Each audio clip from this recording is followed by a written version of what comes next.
আমি ঋষি দুর্বাসা একটা মন্ত্র দিচ্ছি তোমাকে, যা দিয়ে তুমি যে কোনো দেবতাকে আহ্বান করে সেই দেবতার দর্শন পাবে এবং সেই দেবতার দ্বারা পুত্র লাভ করতে পারবে। আজ্ঞে প্রভু। ভগবান সূর্য নারায়ণ আপনার পুত্রকে রক্ষা করবেন।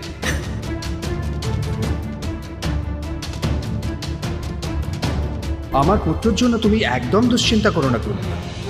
আমার রক্ষণ সে সর্বদা লাভ করবে। আমি ওকে দৈব কবচ আর কুণ্ডল প্রদান করেছি। জগতের কোনো শক্তি তার এই কবচ ভেদ করতে পারবে না। ওর কুণ্ডলের প্রকাশ ওর জীবনের সমস্ত অন্ধকারকে মুছে দেবে, ওকে পথ দেখাবে। আমার পুত্র অজেয় হবে কুন্তি। সমগ্র বিশ্বে সে কর্ণ নামে পরিচিত হবে। আপনাকে প্রার্থনা, আপনি আপনার প্রশ্ন করুন। আমার প্রশ্ন হলো, মহর্ষি গৌতমের পত্নী অহল্যা ভগবান ইন্দ্রের সঙ্গে বৈবাহিক সম্পর্ক স্থাপিত করেছিলেন। মহর্ষি গৌতম তার পত্নীকে দণ্ড দিয়েছিলেন, তবে ভগবান রামচন্দ্র এসে